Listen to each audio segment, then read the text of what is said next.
This is KCCK's Culture Crawl. I'm Dennis Green, and my guest today is Sean Lewis, the artistic director of Riverside Theatre in Iowa City, who has been gallivanting all about the Midwest in his second career as a playwright and performer. Maybe we might dive into just to find out a little bit about what's been going on the road here. But Sure. before we get there, let's talk about the upcoming production at Riverside Theatre. You're staging Arthur Miller's View from a Bridge. We are really excited about it. We got 8 of the best actors in the area kind of fighting it out in the classic.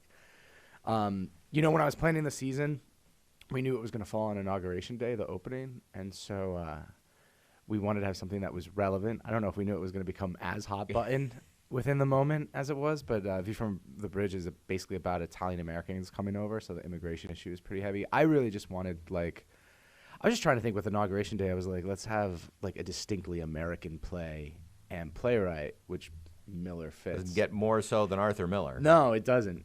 I'm actually falling back in love with him in the room because, I read him in you read Death of a Salesman in high school, and I read All My Sons, I think, in grad school, and then I'm looking at this and I'm like, oh man, I actually get mad at times. I'm like, he makes it seem so easy.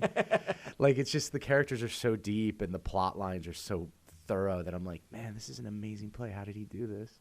As a player myself, I'm just like, I get very jealous. For those who may not be familiar with this one, Sure. Can you sketch out the plot for us? Yeah, absolutely. So the main character, the traditional Miller patriarch, there's always a strong central male figure in the plays, is Eddie Carbone. He's a dock worker in Brooklyn. That was a big thing for me, too. I'm from New York originally, so having a Brooklyn... I feel like I grew up with a lot of the people, especially the women in this play. I'm like, oh, these are all of my friends' moms. So Eddie Carbone is a dock worker, and his wife Beatrice has relatives coming over from Italy illegally that they're going to house. Eddie has also made a promise to take care of his niece, and she lives in the house. And things are going really well until his niece falls in love with one of the Italians who's come over that he's boarding, and suddenly this really nice thing that he was doing, this really open and generous thing, he starts to regret and really starts to hate the man that he's been protecting. And so it really gets at the roots of why do we do the things that we do? Why do we do the wrong things for the right reasons? Exactly. I think that sums it up so much better than I have been in the room. But I think that's the thing. I was talking to actors the other day, and I was like, what's fascinating about it is Eddie wants to help the Italian immigrant when he sees him as a puppy. He's like, oh, he's helpless, and he's from a bad country, and he's kind of like a kid. He's not like me.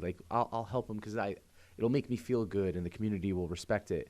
And then once the guy's there, and he has his own wants and needs and desires, and sees himself as a peer to Eddie. Eddie at that point is like, I do not want to help you, which I think is actually pretty honest and kind of gets at the heart of some of the hypocrisies and actual difficulties that come with doing good things. I think I'm also I don't know if it's the Catholicism in me, but I get really obsessed with art that surrounds people trying to be good and how difficult that is.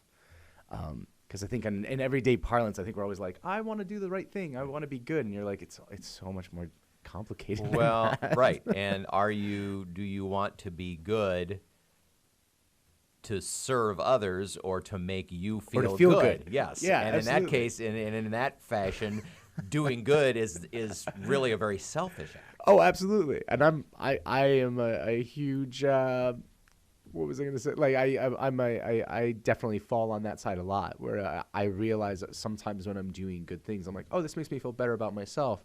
But is that the real reason for me to do this?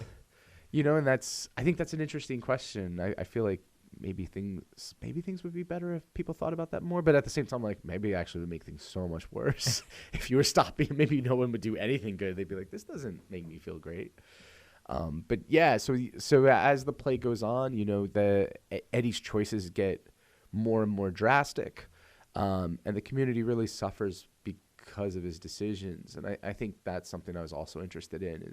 Especially this season, I've been picking a lot of plays where the outer community outside of the main characters is also affected, because I think I don't know. Maybe I'm getting old. I've had a child recently, so that probably plays into it. But I find myself more and more looking at like Facebook and Twitter and the individualism and isolation of it. And I'm like, there's something about this that's actually, it's funny. It's like social networking, but at the same time, I'm like, I feel like we're getting more distant. So I really and also and what they call the filter bubble. Yeah, which is you can just see what you want to see. That's right. You can only see people who agree with you. It's so terrifying. It's so terrifying. But it is true. Like you get to like, so many of us live in our phones primarily and you just curate that. Like what's the app that I want? It's funny. It's almost like we're all putting up like, I just remember there used to be like those child blocks on television. Like if you didn't want your child to go to a certain channel, and we're just willingly doing it. We're to doing ourselves. we're self-censoring. Yeah, like I do not want to see that because I might get mad, and it's like, well, what happens when you don't? So I think I'm definitely excited about the play, just in terms of trying to get back to a more community aspect, as well as looking at how easy it is for good people to make bad decisions. I just think an interesting thing to look at right now. Talking with Sean Lewis from Riverside Theatre about View from a Bridge, the upcoming production. Of course, it's by Arthur Miller. When you're working with actors on a play that is just so meaty, like this, is it more of a challenge as a director, or is there just so much material to work with? The actors just dig in and go.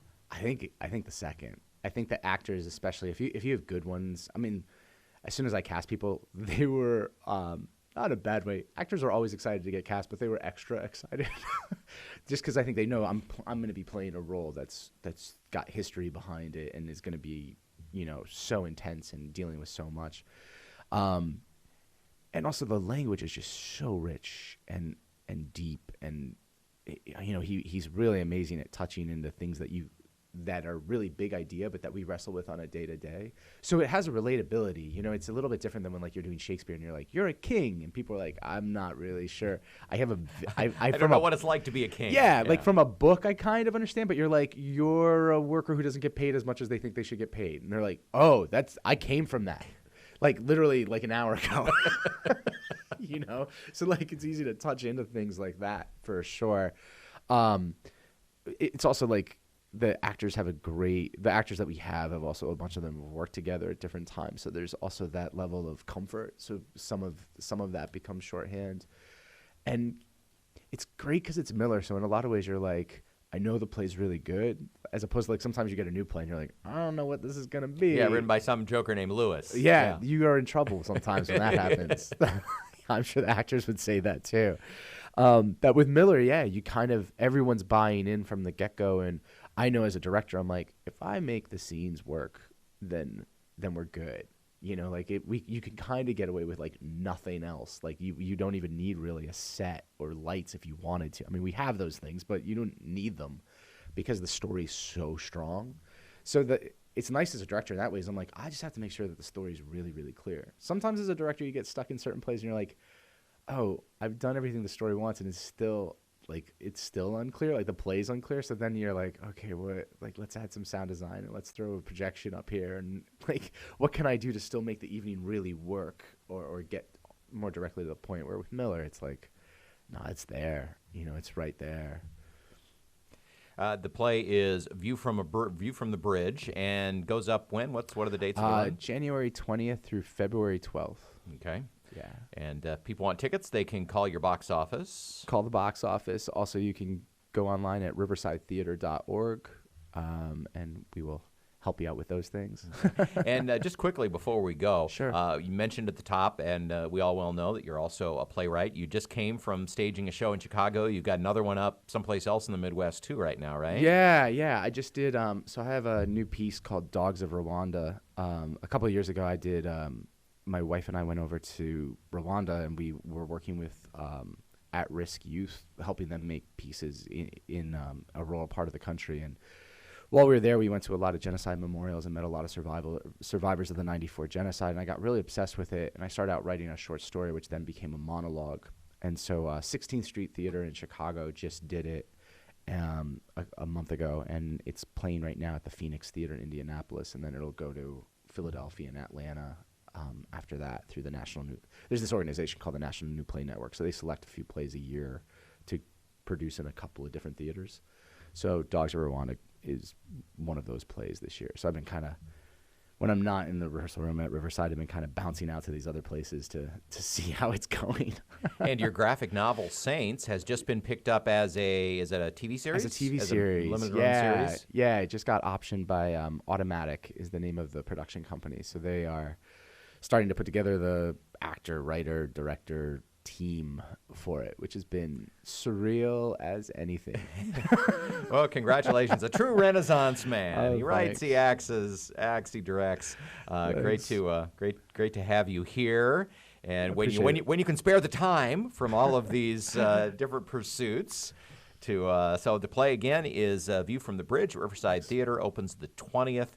riversidetheatre.org if you'd like more information or tickets. Sean, get some sleep. I'll try. And come see us again for the next thing that goes up. Absolutely. Thanks a lot.